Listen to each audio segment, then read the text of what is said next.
මේ තියෙන චිත්‍රයෙන් කතා කරන්න යන්නේ මේ බැක්ටීරියාවන්ගේ තියෙන පෝෂණාකාර හතරයි ඒකට උදාහරණයි මතක තියාගන්න ක්‍රමයක්. හරිද? එතකොට මෙතන අපි දන්නවා දැන් පෝෂණාකාර හතරක් තියෙනවානේ. ප්‍රභා ස්වයංපෝෂී, ප්‍රභා විෂමපෝෂී, රසායනික ස්වයංපෝෂී සහ රසායනික විෂමපෝෂී. හරි. එතකොට මෙතන ප්‍රභා ස්වයංපෝෂී එක තමයි මම මෙතන මේ පැත්තේ ඉන්න මේ කුඹුරෙන් පෙන්නලා තියෙන්නේ. හරිද? එතකොට කියන්නේ අර ස්වයංපෝෂී කියලා කියන්නේ අපි කියන්නේ අර තමන් විසින්ම ඕන කරන දේවල් ටික හදා ගන්නවා කියන එකනේ. ඒතකොට මේ කට්ටිය අර කුඹුරින් අය තමන්ට ඕන කැම ටික යාම හදා ගන්නවා. නිසා ඒක ස්වයංපෝෂී. හරිද? ඒ වගේම දැන් මේ පැත්තේ තමයි මේ ඉර පායලා තියෙන්නේ. එතකොට හරි මේ එතකොට අර ප්‍රභා කියන අදහසක් තියෙනවා. එතකොට ප්‍රභා ස්වයංපෝෂී අය තමයි මෙතන ඉන්නේ. හරිද? එතකොට දැන් එතන මේ කුඹුර ගාව තියෙනවා මෙන්න මෙහෙම මේ තියෙන සල් ගහක්. හරිද? සල් ගහේ තියෙන දම් පාට සහ කොළ පාට මල් තමයි මේකේ තියෙන්නේ. දැන් සාමාන්‍ය සල් ගහක් ගත්තොත් තියෙන රෝස පාට රතු පාටමයිනේ. මේක පොඩ්ඩක් වෙනස් කරලා තියෙන්නේ. හරිද? එතකොට දම් පාට සල් වලින් කියන්නේ දම් සල්ෆර් බැක්ටීරියා. කොළ පාට සල් වලින් කියන්නේ මේ හරිත සල්ෆර් බැක්ටීරියා. හරි. එතකොට ප්‍රභා ස්වයංපෝෂී වලට උදාහරණ තමයි දම් සල්ෆර් බැක්ටීරියා සහ හරිත සල්ෆර් බැක්ටීරියා. හරිද? මේ සල් ගහක් කියන එක මතක තියන්න පුළුවන් අර දැන් සල් ගහ නෙමෙයි කියන්නේ මේ අර කඳේනේ මල් හැදිලා තියෙන්නේ. මේ දැකලා තියෙන්නේ සල් ගහක් කවදා හරි. කොහොම හරි මේ කඳේ තමයි මල් හැදින්නේ. ඊට පස්සේ ප්‍රභා ස්වයංපෝෂී. ඊගාට මෙතන ඉන්නේ ප්‍රභා විෂමපෝෂී. හරිද? ඒ කියන්නේ මේ කුඹුරෙන් හදපු කැම ටික අරගෙන යනවා ඒ ගාව තියෙන කඩේට. හරිද? එතකොට ඉර පායලක් තියෙන පැත්තේ. එතකොට ප්‍රභා දැන් කවුරු හරි කෙනෙක් ඇවිල්ලා මේ කඩෙන් බඩු ටික අරගෙන ගියොත් ඒකේ අදහස් වෙන්නේ අර එයා Tamanට ඕන කැම ටික තමුන් විසින්ම හදාගන්නේ නැහැ. තව කෙනෙක් හදපු දෙයක් අරගෙන යනවා කියන එකනේ. ඒ කියන්නේ විෂමපෝෂීනේ. හරිද? ඒ අදහසින් තමයි මෙතන මේ කඩයක් දාලා තියෙන්නේ. එතකොට ප්‍රභා විෂමපෝෂී.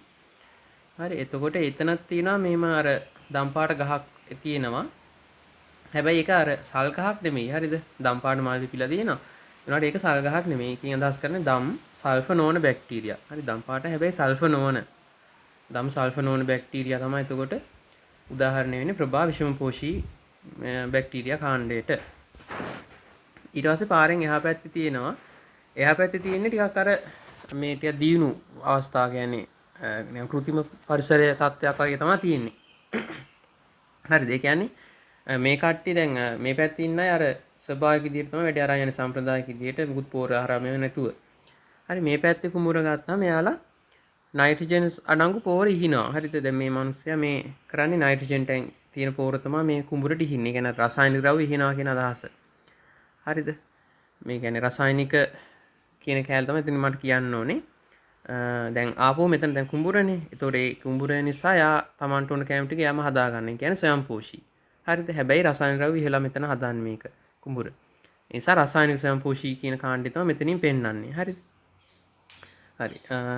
ඊට පස්සේ දැන් ඕකේ මතක තියාගන්න අපිට උදාහරණ තුනක් තියෙනවා. රසායනික මේ ස්වයංපෝෂීයකට නයිට්‍රෝසෝමෝනාස්, නයිට්‍රෝබැක්ටර්, තයෝබැසිලස්, තයොක්සිඩන්ස් කියලා. හරිද? එතකොට අර නයිට්‍රජන් යඩංගු පොහොර හිනා කියලා මම ගත්තා අර නයිට්‍රෝ කියන කෑල්ල අදහස් කරන්න ඕන හින්දා. ඊට පස්සේ දැන් ඇත්තටම මෙතන මේ වෙන්නේ මෙයාලා මේ අර නයිට්‍රජන් පෝර එකට ඇඩ් එකක් තමයි මෙතන මේ රඟපාන්නේ. හරි. මම පේන මෙතන මේ කැමරා කරන එහා පැත්තේ ඉඳගෙන. හරිද?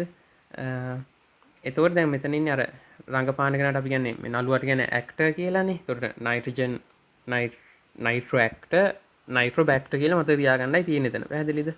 නයිට්‍රෝබැක්ටර්.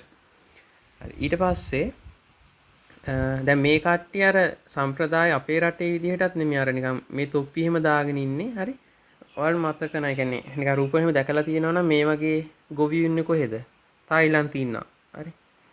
ඒක දැන් ඒක ඔයාලට එච්චර ෆැමිලි නැති වෙයිද කියලා මට හිතුණා. පස්සේ මේක තව වැඩක් උත් කරා. මේකත් කියන්නම්. කොහොම හරි අර තායි කියනකින් අදහස් කරන්නේ මේ තයෝබැසිලස් තයොක්සිඩන්ස් කියන එක. හරිද? තයෝබැසිලස් තයොක්සිඩන්ස් තායි කියන එකෙන් තයෝ කියන කෑල්ල තමයි ගන්නෙ. හරිද?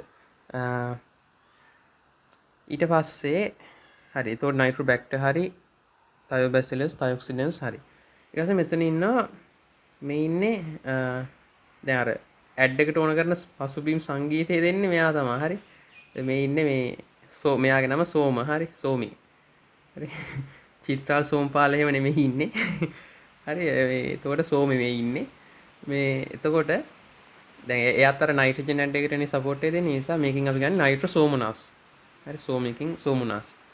හරිද? ඒ වගේම මේ මම මෙතන අර කොට කලිසමක් දාලා තියෙන මෙයාගේ මේ තයි එක අපි මේ කලඹට කලඹනේ මේ මොකක්ද මේකට කියන්නේ? කලව. හරි කලවට කියන්නේ මේ මොකක්ද තයි කියලා ඉංග්‍රීසියෙන් කියන්නේ. ඒ තයි කියන එකෙන් ඒක ඔයාලා ටිකක් ෆැමිලිය නම් ඒකෙන් මතක තියාගන්න. ඒකත් අර තයෝබැසිලස් තයොක්සිඩන්ස් කියන එක තමයි මට මතක තියාගන්න ඕනේ එතනින්. තයොක්සිඩන්ස් එහෙම. හරිද? තයෝබැසිලස් තයොක්සිඩන්ස්.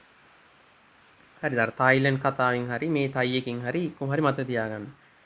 තයෝබැසිලස් තයොක්සිඩන්ස් ඊගා නයිට්‍රෝසෝමනස් සහ නයිට්‍රෝඇක්ටර් එකෙන් නයිට්‍රෝබැක්ටර් කියලා මතක තියාගත්තා. එතකොට ඒ තමයි රසායනික ස්වයංපෝෂී වලට උදාහරණය. ඊට පස්සේ එතනින් ඒ හදන කැම ටික යනවා මෙතනදී මේ තියෙන සුපර් මාකට් එකකට. හරිද? එතකොට එතන දැන් තියෙන්නේ රසායනික විෂම පෝෂී කියන අවස්ථාව. මොකද මිනිස්සු වෙලා අරගෙන යනවා වෙන කවුරු හරි හදපු කැම ටිකක්. ඒ නිසා විෂම පෝෂී සහ මේ රසායනික ද්‍රව්‍ය වෙන කුඹුරින් තමයි එතනට කැම ටික යන්නේ. හරි? එතකොට ඒක මේ රසායනික විෂම පෝෂී වෙනවා. ඒ වගේම ඔයාලට පේනවා මෙතන ඉන්නවා ගොඩක් අය. සුපර් මාකට් එකට වාහන ගොඩක් ඇවිල්ලා ඉන්නවා. ඒ මිනිස්සු ගොඩක් එතන බඩු ගන්න ඇවිල්ලා ඉන්නවා. ඒක අදහස් කරන්නේ බොහෝ දෙනෙක් මෙතනට එනවා කියන එක. ඒ කියන්නේ බොහෝ බැක්ටීරියා ඉති වෙන්නේ මේ රසායනික විෂම පෝෂී කියන කාණ්ඩයට. හරිද? මේ පරණ තාලේ කඩේ ගත්තොත් මේ ඒකේ මිනිස්සු ඇත්තෙම නෑ වගේ තත්ත්වයන් තියෙන්නේ. හරිද? ඒතකොට ඊට වඩා මෙතන බොහෝ අය ඉන්නවා. ඒතකොට රසායනික විෂම පෝෂී එකට බොහෝ බැක්ටීරියා ඉති වෙනවා. හරිද? ඒ විදිහට ඒ උදාහරණ ටික මතක තියාගන්න පුළුවන්.